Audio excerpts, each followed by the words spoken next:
Ensemble, bâtissons, c'est la 6e partie de ce message, de cette série que nous avons commencé il y a 6 semaines. Néhémie 4, 20, 23, nous allons lire. Néhémie dit, « Au son de la trompette, rassemblez-vous auprès de nous vers le lieu d'où vous l'entendrez. Notre Dieu combattra pour nous. C'est ainsi que nous poursuivions l'ouvrage. La moitié d'entre nous la lance à la main depuis le lever de l'aurore jusqu'à l'apparition des étoiles. Dans ce même temps, je dis encore au peuple que chacun passe la nuit dans Jérusalem avec son serviteur, faisant la garde pendant la nuit et travaillant pendant le jour.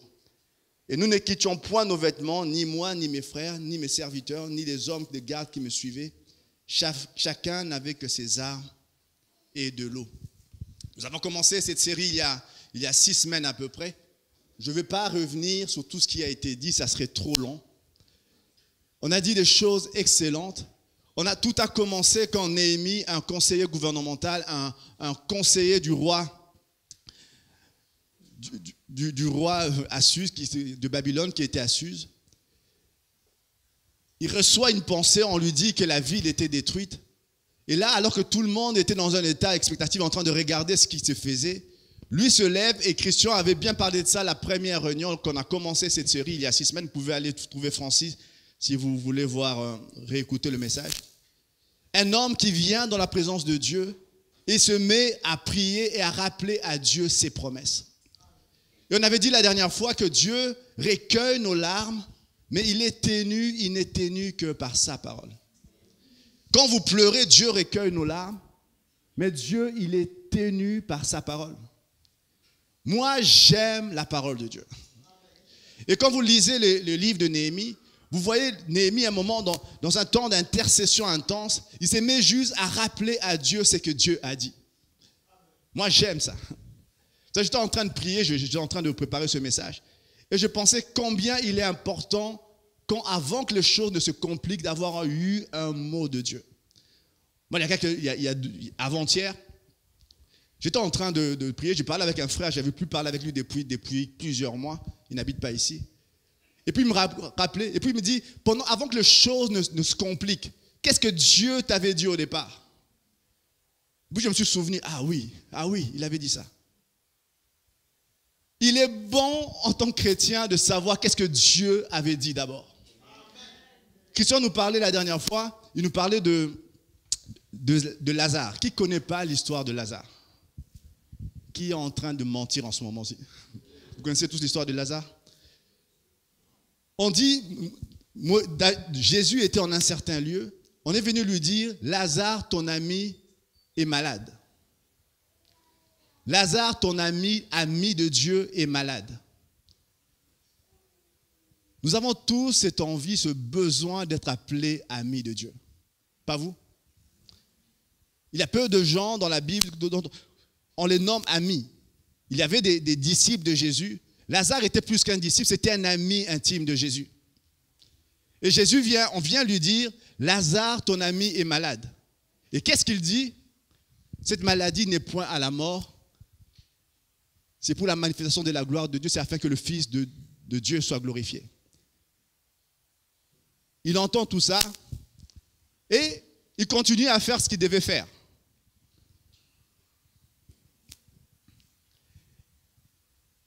Il continue à faire ce qu'il devait faire.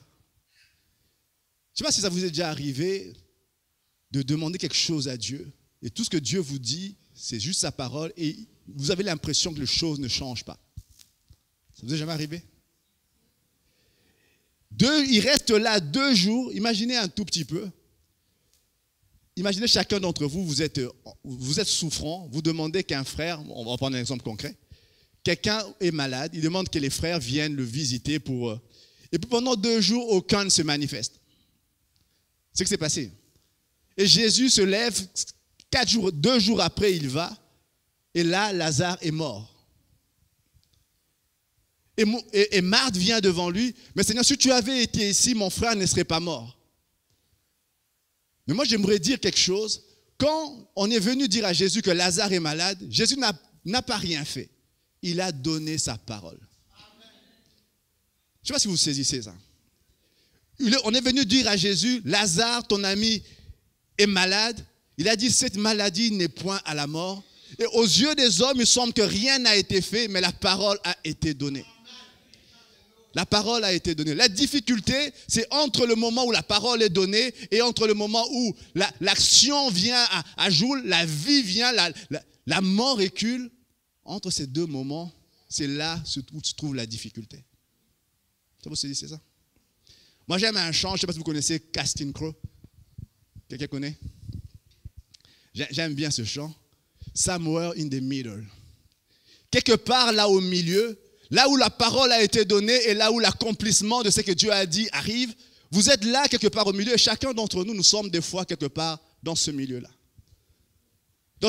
Au milieu, c'est un lieu où on doute, où on pleure, un lieu où les choses s'aggravent, un lieu où notre Lazare meurt.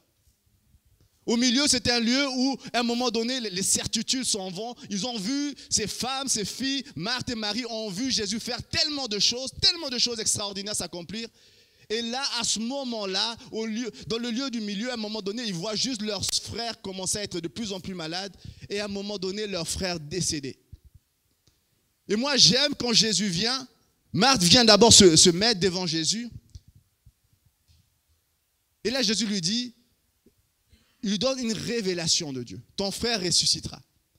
Quelque chose d'extraordinaire. Et Marthe reçoit ça, mais dit, mais oui, je sais qu'il va ressusciter à la fin des temps, quand tu reviendras, il ressuscitera.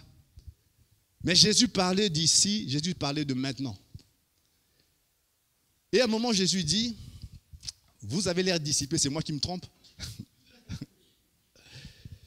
Et puis à un moment, Jésus dit, où est Marie? Et on va chercher Marie. Et la Bible dit, Marie était dans une pièce avec des gens qui étaient venus pour la consoler. Et puis, on dit à Marie que Jésus arrive. Marie sort de là, tout le monde le suit. Tout le monde pense qu'elle va à nouveau pleurer sur le tombeau de son frère.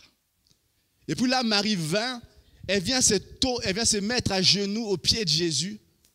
Et elle dit exactement la même phrase que Marthe. Si tu avais été ici, mon frère ne serait pas mort. Mais là, dans cette position, alors qu'elle était à genoux, Jésus ne se contente pas de dire un message. Jésus active quelque chose. C'est que j'aimerais dire ceci. Ce qui se passe entre le moment où la parole a été donnée et le moment de l'exaucement dépend de nous. Je ne sais pas si vous saisissez. La parole a été donnée, il semble, et cette parole a le pouvoir, la Bible dit, et Christian le disait, c'est quelque chose, je ne veux pas revenir sur tout ce qui a été dit. Il rappelait ce passage d'Hébreux, que nous croyons par la foi que le monde a été créé par la parole. Que tout ce qui existe vient de tout ce qu'on voit vient de ce qu'on ne voit pas. Et Dieu a créé toutes choses par sa parole. Donc quand Jésus avait déjà dit que cette maladie ne menait pas à la mort, quelque chose était déjà sorti. Quelque chose avait déjà été fait. Mais entre ce moment et l'accomplissement, il y avait des moments d'épreuve. Et moi, j'aime ce qui déclenche la main de Dieu, alors que Jésus donne une excellente révélation à Marie, à Marthe. Mais quand Marie se met à genoux à ses pieds, Jésus dit une chose, montre-moi le tombeau. Je ne sais pas si vous saisissez ce matin. Christian semble saisir. Christian, tu as saisi ça. Lorsque vous êtes dans un moment entre le milieu, entre le moment où Dieu a dit et le moment où vous allez voir l'accomplissement de la main de Dieu, l'accomplissement de la parole, soyez de ceux qui sont à genoux à ses pieds. Soyez de ceux qui sont dans cette attitude. Il y a des moments où notre louange, notre adoration à Dieu tarit parce que nous sommes quelque part au milieu. Ça vous est déjà arrivé. Nous sommes dans un moment où Dieu a dit et là, Dieu va faire. Et nous sommes là au milieu. Nous sommes à un moment où on sait juste qu'il a dit dans le passé, mais on n'est pas sûr qu'il va faire vraiment dans le futur. Et là, dans ce moment, on peut être comme Marthe, venir dire, et Dieu va nous donner des excellentes révélations quand on vient devant sa face, où on peut être là à genoux comme Marie. Et là, à ses pieds, plus qu'une révélation, Jésus dit, montre-moi le tombeau. Il est où le tombeau? Où est le tombeau? Et là, Jésus va au tombeau et là, badaboum, quelque chose se passe d'extraordinaire. Ce matin, j'aimerais dire à quelqu'un, quand Dieu a déjà dit, alors croyez-moi, il va le faire. Il est l'alpha et l'oméga, le commencement et la fin. Et moi, j'aime cette expression de livre d'Hébreux. L'auteur dit, c'est lui l'auteur. Vous connaissez ce verset? C'est Hébreux 12, 2. Comment? Et le consommateur. Dans certaines versions, on dit le perfectionneur ou le finisher en anglais. C'est lui qui commence et c'est lui qui finit. Amen. Moi, j'aime l'histoire, cette histoire. Christian l'a déjà raconté quelques fois. Moi, j'aime ça. Il y avait un gars, George Lucas. Vous connaissez? Vous connaissez? C'est lui qui a écrit Star Wars. Quand il a commencé à écrire ce livre, ce film, c'était un film à grand budget. À ce moment-là, la plupart des producteurs n'étaient pas sûrs que ça allait marcher. Et en plein milieu de la réalisation du film, un de ses acteurs a fait un accident de moto, a une grande cicatrice sous sa joue. Vous savez, quand vous suivez un film, je vais vous le révéler ce matin, tout ne se fait pas le même jour. Je suis en train de vous... On est en train de le filmer, et puis la scène d'après où on devait filmer, le gars avait une cicatrice, c'était injustifiable dans le film. Alors le gars, les producteurs étaient furieux, qu'est-ce qu'on va faire? On a perdu déjà beaucoup d'argent là-dessus. Et puis lui, il dit, écoutez, donnez-moi 3 jours. Donnez-moi 3 jours et je vais réécrire l'histoire. Donnez-moi 3 jours et je vais écrire une histoire différente. Alors George Lucas est parti, il a pris son cahier, il a réécrit l'histoire qui est devenue Star Wars que nous connaissons actuellement, un film qui a fait des milliers d'entrées, un succès mondial. Il a dit, donnez-moi 3 jours. Moi, j'aime, parce que c'est que George Lucas a fait de façon... qui n'aime pas Star Wars ce matin, c'est pas grave. Jésus l'a fait avant lui. Donnez-moi 3 jours et je vous montrerai, je suis l'auteur et le finisher. C'est lui qui finit. 3 jours et je réécrirai l'histoire. Je ne sais pas si vous saisissez ce que je veux dire ce matin. Moi, j'aime Dieu, j'aime le Seigneur qui est l'auteur de notre foi. Et moi, j'aimerais dire ceci. Il peut arriver que des tas de choses puissent... La plupart des gens disent il y a des choses qui déterminent des fois ce que nous sommes. Certaines personnes, la famille dans laquelle vous êtes détermine ce que vous êtes en train de penser ou de dire actuellement. Votre façon de parler, votre façon de marcher, votre façon d'être est influencée par ce que votre famille a été, ce que vos parents ont été. Et on peut simplement se limiter à ça. Et nous pouvons être simplement la conséquence de la somme de tout ce que nous avons été, tout ce que notre vie a été, ce que nos parents ont été, ce que nos familles ont été. Il y a certaines familles où les gens pensent d'une certaine façon et les enfants pensent comme ça. Il y a des familles, je ne sais pas si ça vous est déjà arrivé, de voir des gens et quand vous le voyez naître, vous dites simplement cet enfant est né dans de mauvaises conditions. Moi, je connais des tas de familles comme ça où je vois juste un enfant grandir et tu te tiens juste la tête, tu dis, il y a des enfants qui commencent bien, il y a certains qui ne commencent pas bien. Et dans cette famille, dans ce contexte dans lequel il est en train de grandir, il est possible, très possible que les choses n'aillent pas bien. La plupart des sociologues vous diront, ça ne finira pas bien, les choses commencent très mal. Et ça peut être une espèce de fatalité, à moins que l'auteur vienne réécrire l'histoire. À moins que quelque chose de plus grand, Jésus dit, donnez-moi 3 jours et je réécris l'histoire de la vie de ce garçon. Donnez-moi 3 jours et je ferai en sorte que vous ne soyez pas juste la somme de votre passé, que vous soyez quelque chose de plus grand que moi seul et en secret. Ce matin, c'est une invitation à chacun d'entre nous à se baser sur ce que Néhémie avait compris dès le départ. Quand vous venez devant Dieu, prendre appui sur la parole de Dieu. Je reviens sur Néhémie. Néhémie, on lui annonce que la ville est détruite. Et on a parlé de ça plein de fois. Moi, j'aimerais juste relever un aspect. Vous savez, quand on parle du temple qui a été détruit avant que les murailles soient détruites, ce temple, c'était le temple merveilleux de Salomon. C'était un temple extraordinaire. La muraille, c'était une muraille qui avait été construite par des grands rois d'autrefois. Et là, tout ça a été détruit.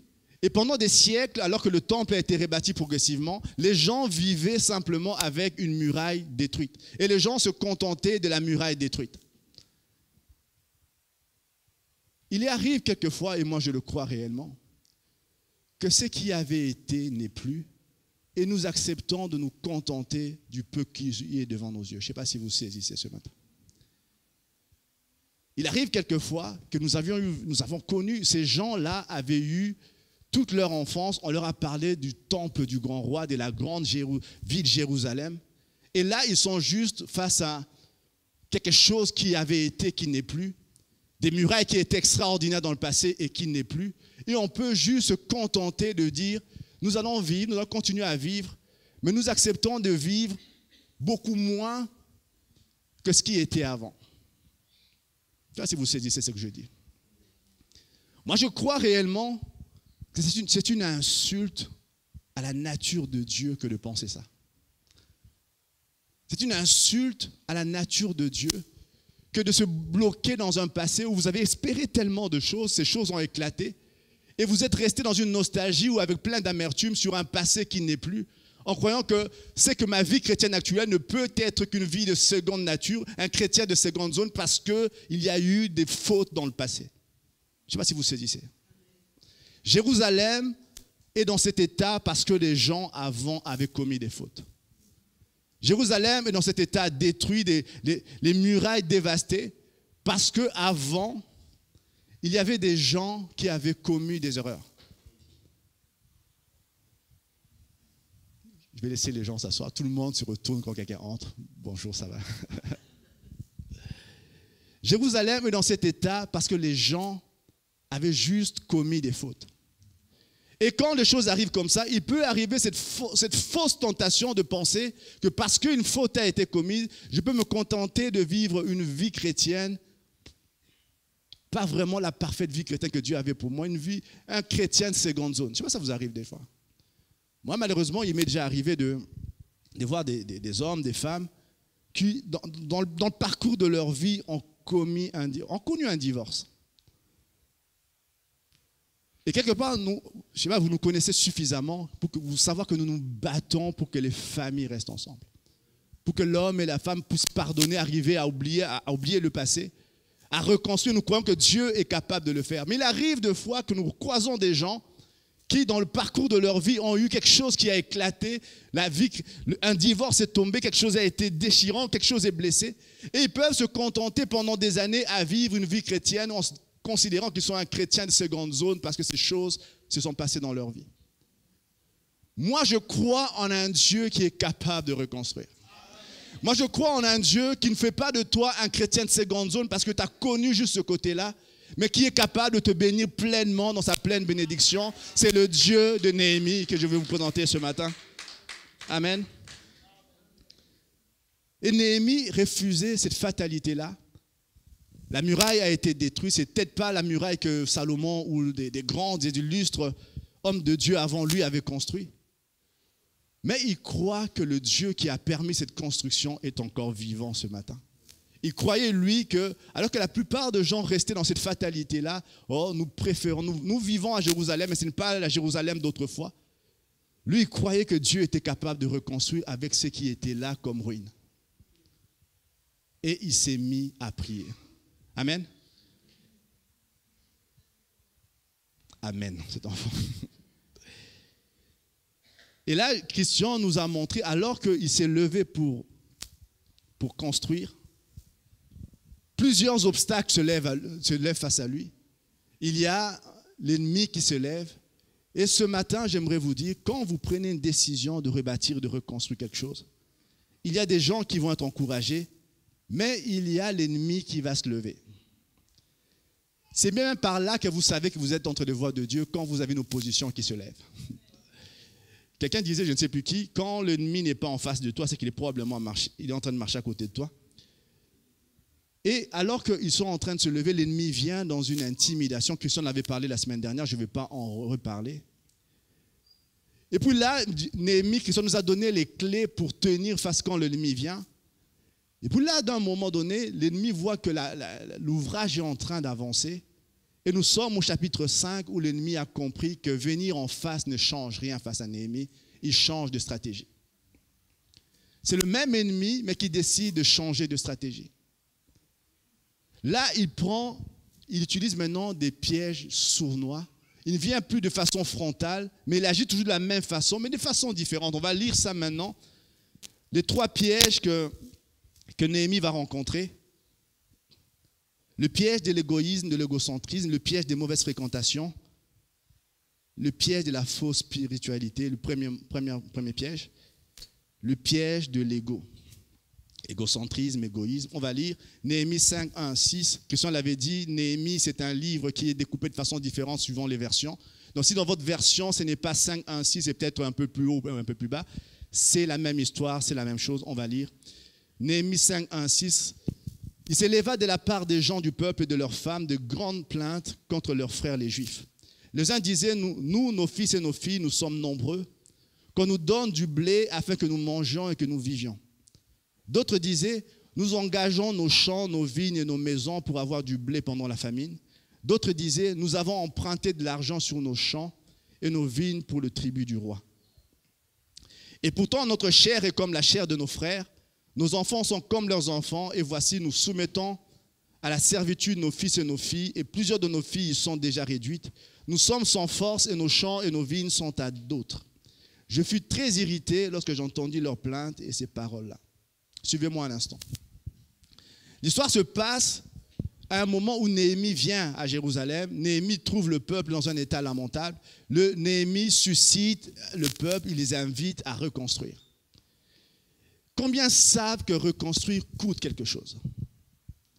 Nous sommes dans une situation, dans un temps où les gens veulent des bénédictions sans jamais payer le prix. Moi, je viens d'une église ou d'un pasteur, Jacques Vernon, un gars que je respecte énormément, qui est décédé, qui parlait souvent du fait d'apprendre à payer le prix. Et là, le peuple se lève, ils se mettent à travailler pendant des semaines et des semaines. Combien savent que lorsque vous êtes en train de reconstruire une muraille, vous n'êtes pas en même temps en train de cultiver vos champs?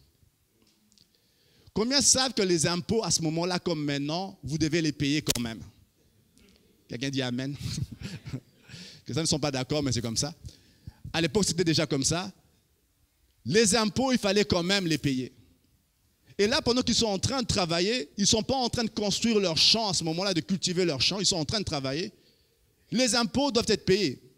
Alors, ils se mettent à emprunter de l'argent, à vendre des champs, tout ça, pour essayer d'avoir de l'argent pour s'acquitter de ce qu'ils devaient auprès de l'Empire. Et pendant ce temps-là, vous savez, quand Néhémie est venu, on l'avait un peu dit brièvement la dernière fois, on va en parler plus actuellement, aujourd'hui. Quand Néhémie est venu susciter le peuple de se lever, tous ne se sont pas levés. Certains se sont levés pour aller rebâtir, d'autres, bien qu'étant juifs, ne se sont pas levés. La plupart des gens du peuple se sont levés, mais les grands dans la nation ne se sont pas levés. Et quand les gens commençaient à avoir des problèmes d'argent, ce sont ces grands-là qui commençaient à prêter de l'argent. Vous savez, actuellement, quand on prête de l'argent, on va emprunter de l'argent à 5, 6%, je ne sais pas, 2, 3%. Là-bas, on pouvait facilement aller à du 50%. C'est-à-dire que tu empruntes de l'argent, tu dois rembourser 50% plus que ce que tu avais emprunté. Et ces gens, ils avaient donné leur argent, ils avaient donné leur champ, et se retrouvaient en difficulté pour rembourser. Ils étaient en difficulté pour récupérer leur champ. Alors, dans le peuple, des murmures se sont levés. Et Néhémie vient, et il est très irrité. Et il raconte, je ne l'ai pas écrit, il leur raconte que lui-même, quand il est venu, il a quitté Suse, où il était un fonctionnaire du roi, il avait beaucoup d'argent. Il est venu jusqu'à Jérusalem et il n'a pas pris un seul salaire. Et il avait à sa charge 150 personnes qui mangeaient à sa table tous les jours, donc c'est lui qui les nourrissait. En plus de ça, les gens, les mêmes personnes qui avaient des problèmes pour payer leurs impôts, venaient lui demander de l'argent et il les aidait, il ne demandait même pas un pourcentage sur ce qu'il leur prêtait. Et quand il raconte ça, il dit, alors que les grands qui étaient à Jérusalem, eux demandaient de l'argent, eux prenaient même comme esclaves, quand tu n'avais pas remboursé, ils prenaient ton enfant comme esclave et allaient même les vendre comme les nations le faisaient. Et là, Néhémie est en train de dire, il est irrité d'entendre ça, il est irrité de voir ça. Qu'est-ce que je veux dire par là? Il y a un piège sournois qui peut être là. La première chose que je veux dire, c'est que si vous voulez faire quelque chose de remarquable pour Dieu, soyez prêt à payer le prix. ça coûte quelque chose. Ça coûte quelque chose. Nous sommes contents d'être dans cette salle. Il y a des tas de gens qui ont travaillé. Moi je me souviens, je n'étais pas là tout le temps, mais je me souviens personnellement des gens qui sont venus ici. Je me souviens des gens qui sont venus des fois à la fin de leur travail en train de frotter ici. On avait mal au dos en train de frotter parce qu'il fallait mettre la moquette le lendemain. Ça coûte quelque chose. Et moi, je me souviens toujours de quand j'ai été formé par des gens qui me disaient, écoute, tu veux être leader de quelque chose, tu veux être leader, sache qu'un leader paie toujours le plus grand prix.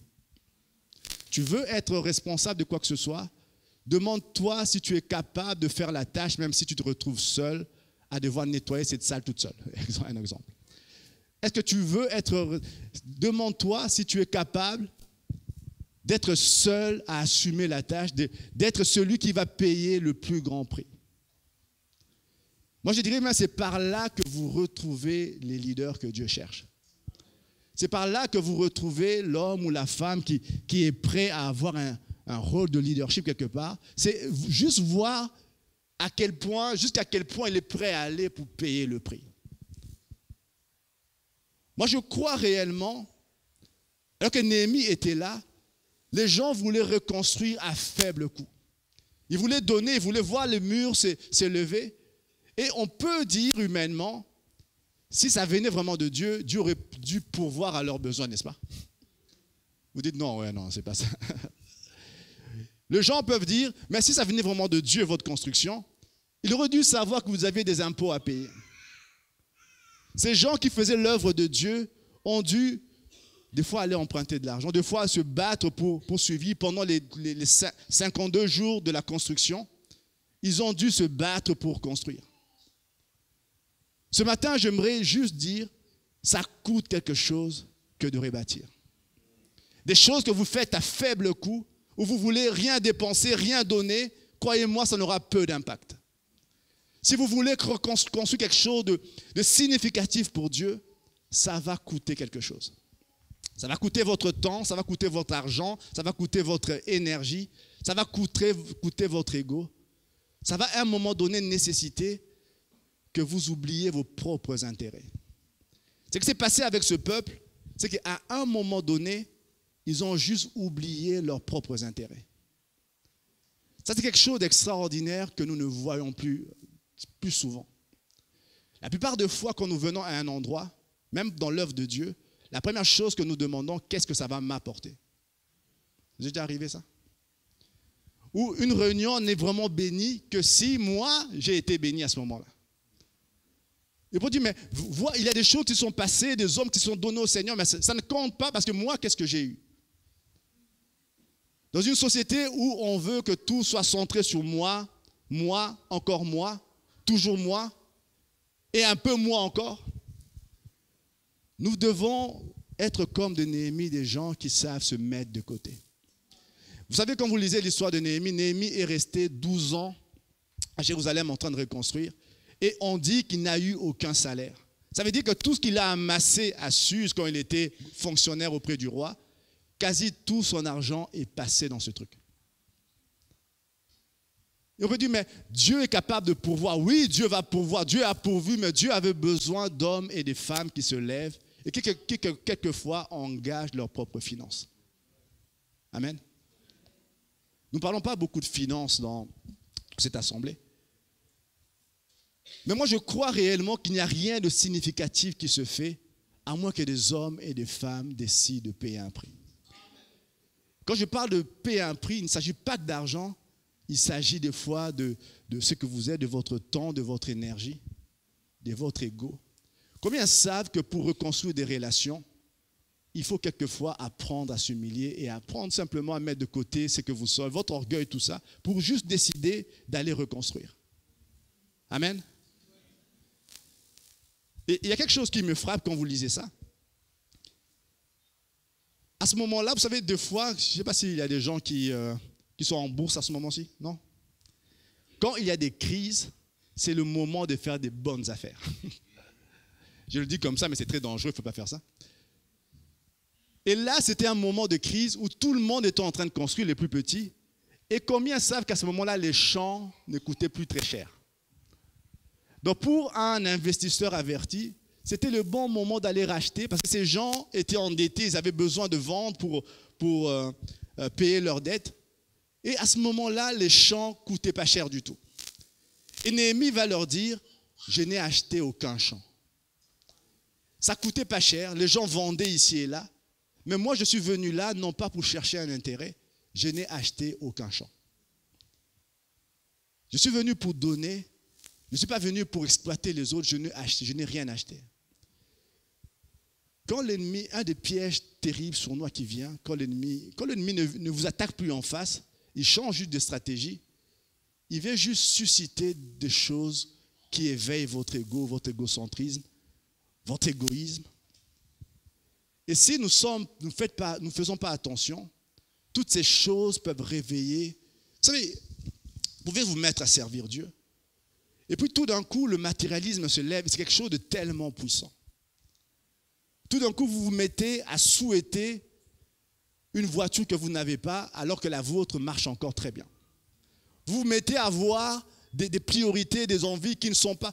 Votre maison est très bien, tout d'un coup, vous voulez la maison la plus grande, mais tu dis, mais pourquoi vous êtes à 3 ou 4, pourquoi tu fais ça? Parce que simplement, les relations, vous voulez quelque chose de beaucoup plus grand, le matérialisme entre, simplement. Moi, je dirais ceci, si vous voulez garder votre cœur de ce piège sournois, 2 choses, apprendre l'intégrité et rester dans le sacrifice. Ça, c'est un terme que nous n'aimons pas trop, nous, chrétiens. On parle de sacrifice quand c'est Jésus qui l'a fait. Amen, Jésus s'est sacrifié. Mais quand on dit que des fois, il y a besoin que des fois tu fasses un truc, personne ne va te voir. Ça va te rapporter quelque chose maintenant et mon gars, ça va te coûter cher. À la question, tu dis, mais pourquoi je vais le faire, ça m'apporte quoi? Quelquefois, l'œuvre de Dieu demande des gens qui se lèvent avec intégrité et qui se sacrifient. Il n'y a rien de significatif qui se fait sans que des personnes que vous ne voyez peut-être pas, se soient sacrifiées. Ce matin, je ne sais pas si vous avez aimé cette louange ce matin. Vous avez aimé cette louange? Une main d'acclamation pour les frères et sœurs. Une main d'appréciation. Combien je pense que les frères qui sont là, il y a eu des sacrifices pour que la réunion ce matin soit comme ça. Il y a un frère qui est venu chercher les clés pour venir, je ne sais pas répéter, à 22h chez moi. Je ne sais pas à quelle heure il a dormi exactement, mais je rends grâce à Dieu qu'il ait fait ce qu'il a dû faire. Il n'y a rien de significatif qui se fait à moins qu'il y ait des gens intègres qui se donnent en sacrifice. Il n'y a rien d'important qui va se faire à moins qu'il y ait des gens qui décident avec intégrité de se donner. Amen. Deuxième piège.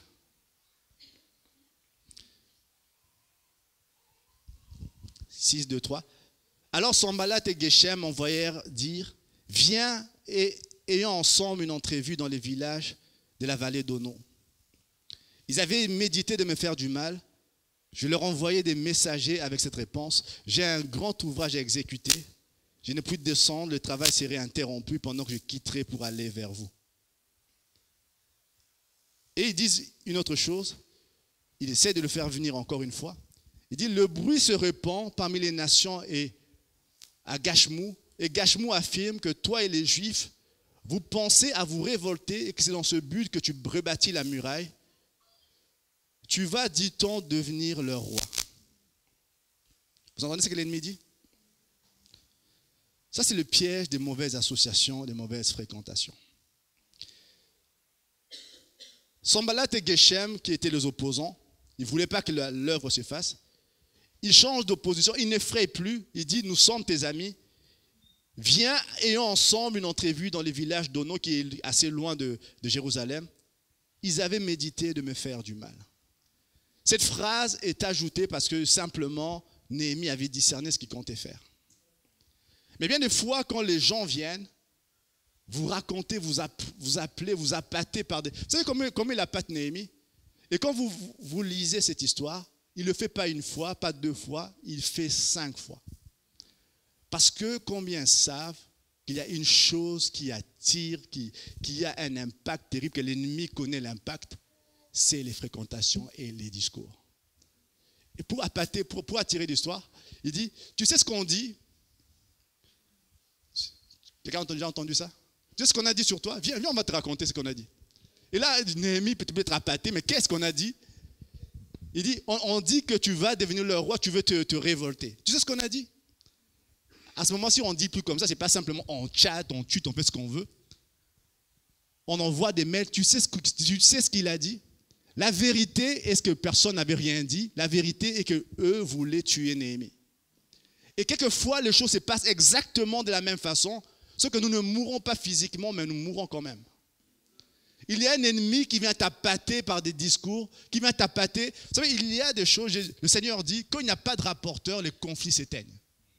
Quand il n'y a pas un gars qui vient, quand quelqu'un on peut être 10 dans une réunion, on fait une réunion, on part d'un sujet, on demande à 10 personnes de donner des résumés, ça sera 10 choses différentes. Alors quand quelqu'un vient vous raconter une situation, un endroit et des mots qui ont été dits, vous n'étiez pas là, c'est même mieux de vous garder, de ne pas écouter, de ne pas y aller. C'est même mieux de mettre ça de côté et de ne pas écouter parce que c'est là souvent que l'ennemi vient. Et quand Sanballat, tous ces gens-là insistaient, parce qu'ils savaient que c'est par là que les gens tombent.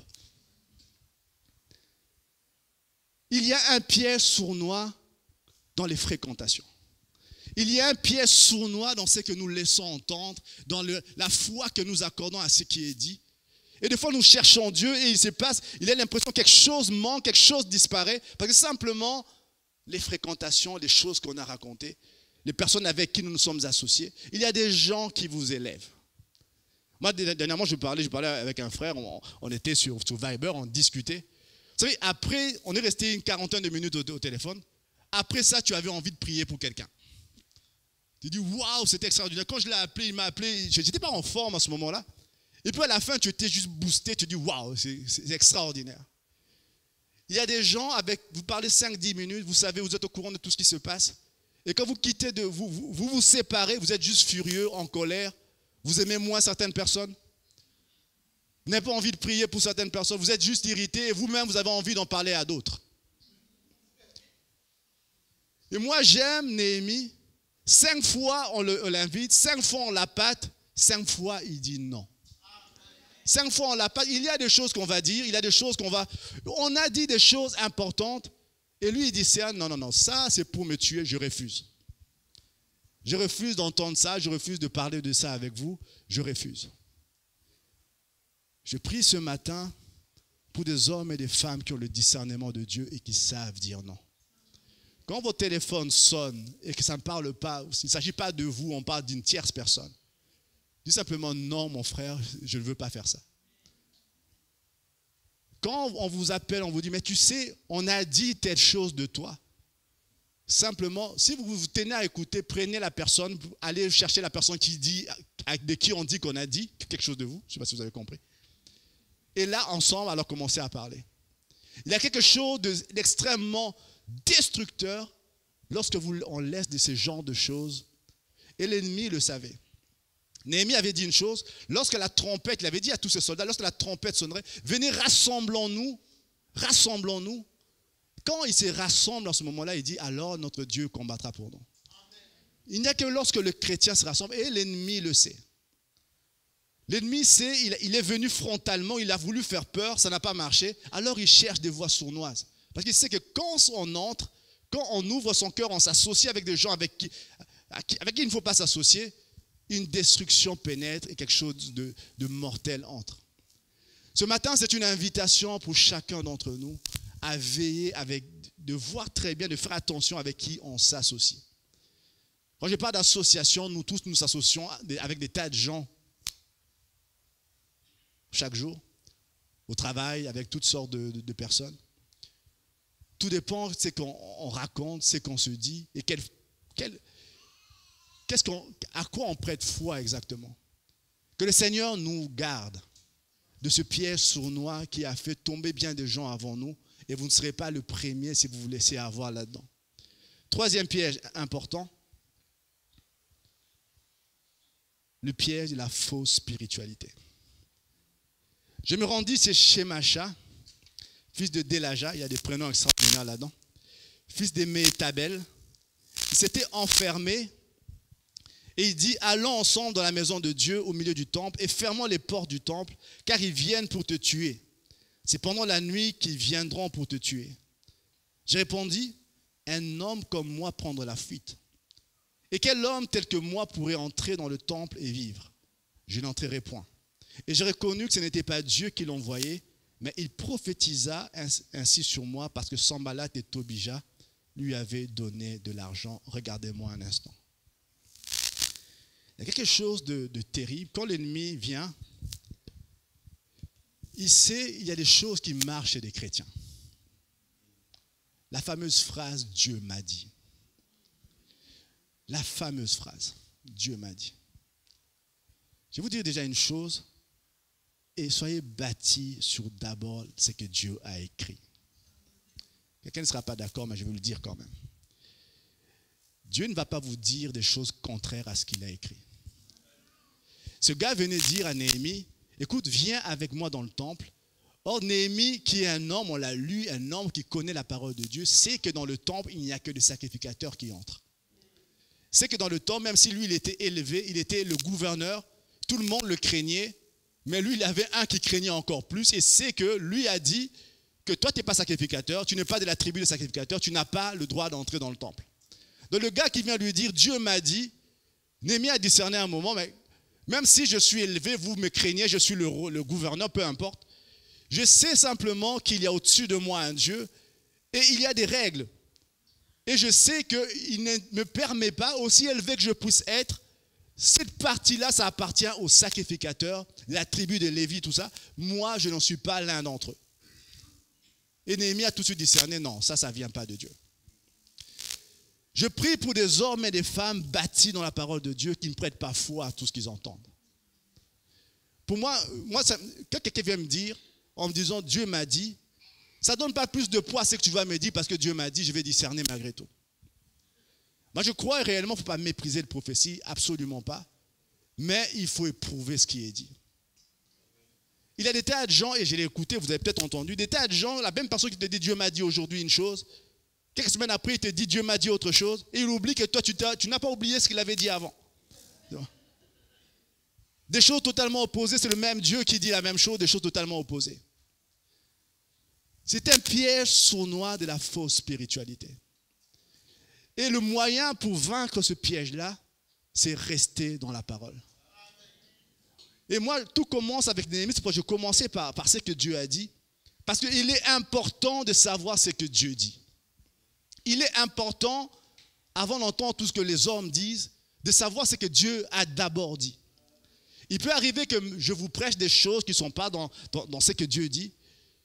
Il est possible que je me trompe, mais la parole de Dieu, elle est fiable.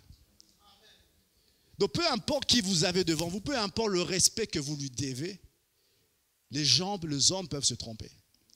Là, il y avait carrément un ennemi en dessous qui les manipulait, mais il y a des gens qui sont associés à Tobija, eux ne le savent même pas.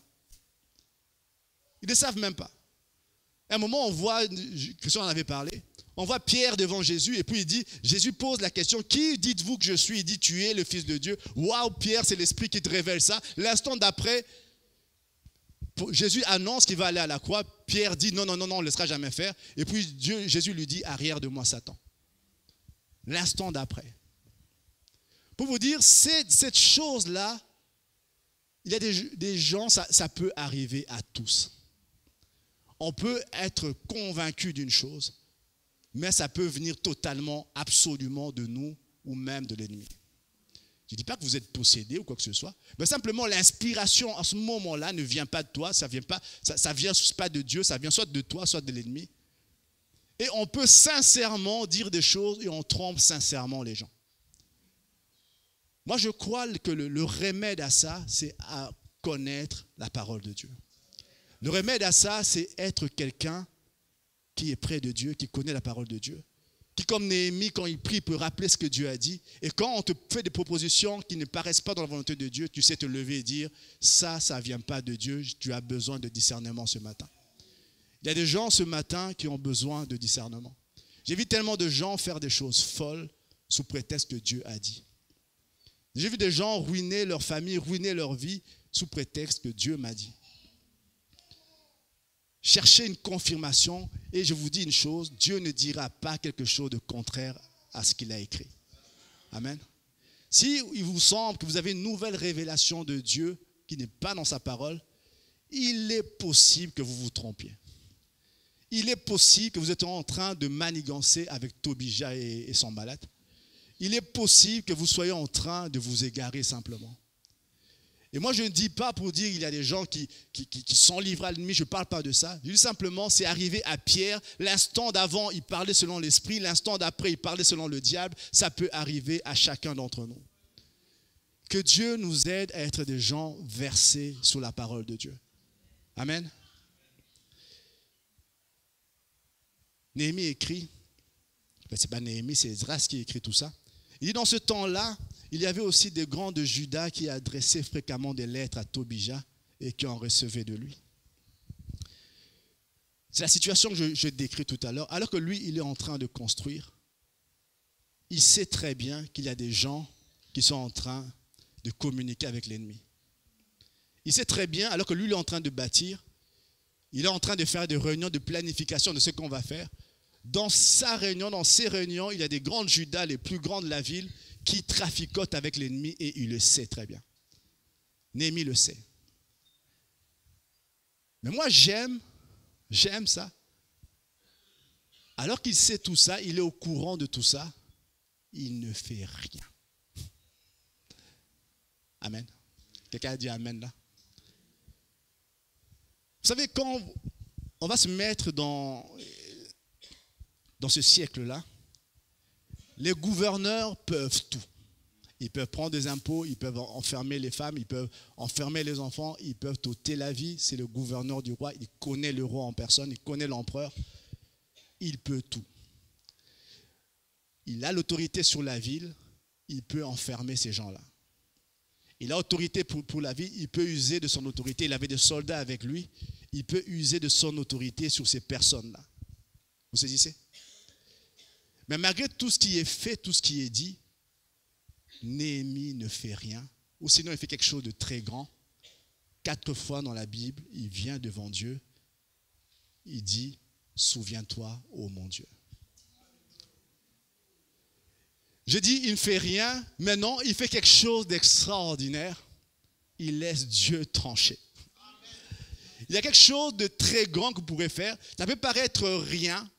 La plupart des gens peuvent penser que tu n'as pas vu, tu n'as pas dit. Tu ne réagis pas face aux hommes. Tu viens chercher appui sur celui qui t'a demandé de venir là. Les gens ont dit, ont fait, ils manigancent en secret pendant que tu es là. Toi, tu te fermes juste, tu ne réponds pas. Tu ne passes pas ton temps à justifier, à casser, à briser. Il y a une rébellion qui se crée là, je vais essayer de... Non. Il vient devant Dieu et dit, Seigneur, souviens-toi. Même le prophète qui est venu lui dire, viens, cache-toi. L'histoire dit que ce gars, c'était le fils d'un des meilleurs amis de Néhémie. Il vient lui dire, Dieu m'a dit, viens, entre dans le temple. Et je vais vous dire une chose. Néhémie savait une chose et le diable le sait aussi. Tant que Dieu se tient à vos côtés, la défaite est impossible. Alors, il va faire une chose, il faut que vous vous mettiez loin de Dieu. À un moment, on parle de Balaam qui veut maudire le peuple d'Israël. Il vient, il prononce, on le paye pour maudire. Et quand il vient, il est prêt à maudire. Il dit, je commence là maintenant. Il s'est mis à bénir. Il s'est mis à bénir. Et puis le gars qui l'a employé, il lui a dit, mais écoute, je t'ai emmené ici pour le maudire et toi tu es en train de bénir ce peuple. Il dit, les enchantements n'ont pas d'effet sur Israël. C'est un peuple qui a sa demeure à part, qui ne fait pas partie des nations. Et puis Balaam lui dit, si tu veux les maudire, fais les péchés. Il marche avec Dieu et la victoire, la défaite est impossible. Si tu veux gagner, qu'il s'éloigne de Dieu. Alors ils ont introduit des femmes étrangères dans le camp. Israël a péché et la malédiction a pu marcher. L'ennemi sait très bien que quand vous vous tenez aux côtés de Dieu, la défaite est impossible. Alors ce qu'il va faire, sournoisement, c'est créer simplement un moment où vous vous éloignez de Dieu. La réalité, quand on disait à Jérémie, à Néhémie, viens, entre dans le temple, le but que l'ennemi ne dit pas, viens, disqualifie-toi. L'ennemi cherche à vous disqualifier, l'ennemi cherche à me disqualifier. Quand vous entendez des choses qui sont dites, quand vous entendez même des choses qui sont dites sur vous, la seule chose qui nécessite d'attirer votre attention, est-ce qu'en agissant, en répondant, vais-je me disqualifier ou pas? Parce que tout ne se joue pas devant les hommes, tout se joue devant Dieu. Il y a des tas de fois, quand vous le lisez, moi je me souviens, j'ai fait un cours d'études bibliques, c'était assez intéressant, on parlait des livres de rois, c'était waouh, extraordinaire.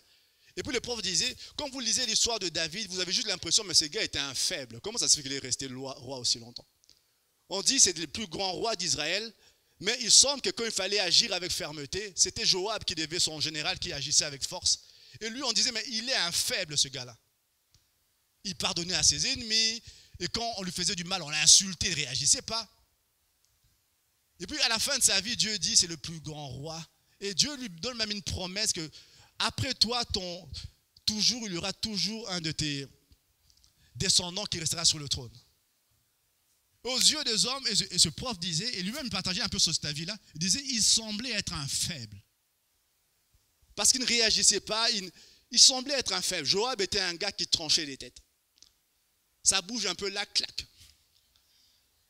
Et David, lui, ne réagissait pas de cette façon-là. À un moment, il y a une rébellion dans le peuple.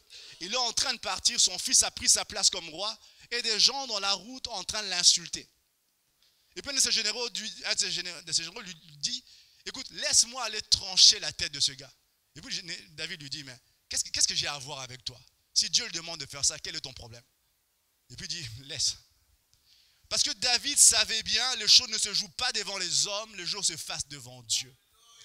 Peu importe ce qu'on dit, peu importe ce qu'on fait de vous, c'est votre façon de réagir qui va déterminer ou pas si Dieu va être avec vous ou pas. C'est pas ce que les gens vont dire, c'est pas ce que les gens vont faire, c'est comment vous allez faire, comment vous allez réagir. Je vais vous révéler quelque chose d'important. L'ennemi veut vous disqualifier. Il va vous disqualifier par vos paroles, pas parce que les gens disent, pas parce que les gens font, c'est la façon dont vous répondez à ce que les gens font, à ce que les gens disent. C'est ça qui vous disqualifie. C'est ça qui fait que vous avez l'impression que Dieu n'est plus avec vous. C'est pas parce que les gens ont dit ou insulté, ont dit tellement de choses, c'est juste parce que vous avez réagi d'une certaine façon. Que Dieu nous aide à ne pas nous disqualifier. Moi, je crois en un Dieu qui, lorsqu'il se tient à nos côtés, la victoire, la défaite est juste impossible. La défaite est impossible. Alors nous, notre part à nous, c'est de faire en sorte que le Seigneur reste à nos côtés. Amen. Ce matin, moi, j'avais en tête cette pensée. Entre quand Dieu a dit et Dieu a fait, il y a un moment au milieu. Et chacun d'entre nous, nous sommes dans ce moment-là. Moi, j'étais en train de prier ce matin. Et j'avais cette simple réalisation que j'étais en plein milieu de ce genre de choses. Entre quand Dieu a dit et quand il va faire, il y a un moment qui dure. Et vous verrez dans le livre de Néhémie, on parle que Néhémie est parti 12 ans. Dans le livre, vous savez, dans la Bible, il y a des livres de chiffres symboliques. Il y a des chiffres qui déterminent des symboles. Quand on parle de 3, souvent dans la Bible, c'est le 3. On parle de résurrection, de recommencement, 3. Quand on parle de 12, on parle souvent de gouvernement. On parle des 12 tribus d'Israël, on parle des 12 apôtres, c'est le gouvernement divin, c'est les chiffres du gouvernement de Dieu. Quand on parle de 7, c'est le chiffre parfait, le chiffre divin. Quand on parle de 6, c'est le chiffre de l'homme, quelque chose qui va vers 7, mais qui n'arrive jamais à atteindre 7. Et quand on parle de 12, c'est souvent le gouvernement. Pour dire simplement, Néhémie, son voyage a pris 12 ans. Ça a pris un temps qui dépendait juste de Dieu. Je ne sais pas si vous saisissez ça. L'Ancien Testament est souvent rempli de symboles. C'était un temps qui dépendait de Dieu. C'était 12 ans. Il y a des fois des gens qui sont dans une œuvre et vous cherchez et vous vous demandez et vous avez l'impression que la fin n'arrive pas. Parce que c'est lui qui détient l'horloge, la montre. Ce n'est pas le gars qui est devant toi qui semble tout bloqué, ce n'est pas lui du tout. C'est celui qui est assis dans les cieux et qui est en train de regarder. Bientôt ça va aller, mais pour l'instant ce n'est pas encore ça. Ça ne dépend pas d'un homme, ça dépend de la souveraineté, de l'autorité de Dieu. Et ce matin, il y a des gens qui sont au milieu de ce moment-là, où on sait que Dieu est l'alpha, il est l'oméga, il est le commencement et la fin. Il a dit la chose à Lazare, cette maladie ne mène pas à la mort, mais jusqu'à ce que la résurrection ait lieu, il y a 4 jours de doute, de pleurs, 4 jours d'agonie pour les sœurs de Lazare qui étaient là.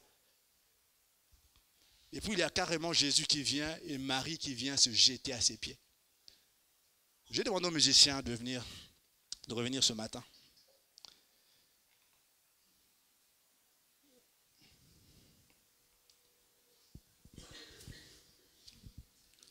Ma conclusion à moi ce matin est qu'il y a un lieu où lorsque vous êtes entre ces deux-là, entre le moment où Dieu a dit et le moment où les choses arrivent, il y a un moment au milieu de doute, de peine, de pleurs. Un moment d'interrogation, de questionnement. Il y a un moment où quelquefois l'ennemi, les choses semblent empirer. Marthe est venue et a dit, Seigneur, si tu avais été là, mon frère ne serait pas mort. Et le Seigneur lui a donné une révélation extraordinaire. En disant, ton frère vivra. Ton frère va revivre. Et elle a dit, Seigneur, je sais qu'il revivra à la fin des temps, à la résurrection des morts. Et puis Jésus lui dit, va me chercher ta sœur, va me chercher ta sœur. Et là, la sœur vient, elle vient juste se jeter à ses pieds. Va chanter, emmène-moi plus loin. La sœur vient juste se jeter à ses pieds. Et Jésus aime cette position-là. Cette position où, comme Néhémie, on ne vient pas chercher à couper des têtes. On ne vient pas chercher à régler les choses par soi-même. On vient juste, Seigneur, souviens-toi. Seigneur, je répands mes pleurs devant toi. Je dis, Seigneur, souviens-toi, souviens-toi. Les choses semblent se lever de toutes parts. Ta parole a été donnée, mais là, je ne suis pas dans un accomplissement parfait. Seigneur, souviens-toi, souviens-toi, Seigneur. Il y a un moment où l'homme vient, Marie se jette à ses pieds, Marie vient aux pieds de Jésus. Elle se met à pleurer la même phrase que Marthe. Et comme réponse, Jésus ne donne plus une parole, il dit, où est le tombeau? Allez montrer le tombeau. Il y a quelque chose qui active la main de Dieu. Il y a quelque chose qui active la main de Dieu lorsque des hommes et des femmes se trouvent quelque part au milieu de la promesse et de l'accomplissement, c'est décider de se mettre à genoux et d'implorer le Dieu qui peut tout. Quand ces choses arrivent, Dieu dit, montre-moi le tombeau, montre-moi ce qui est mort, montre-moi là où les choses semblent éteintes.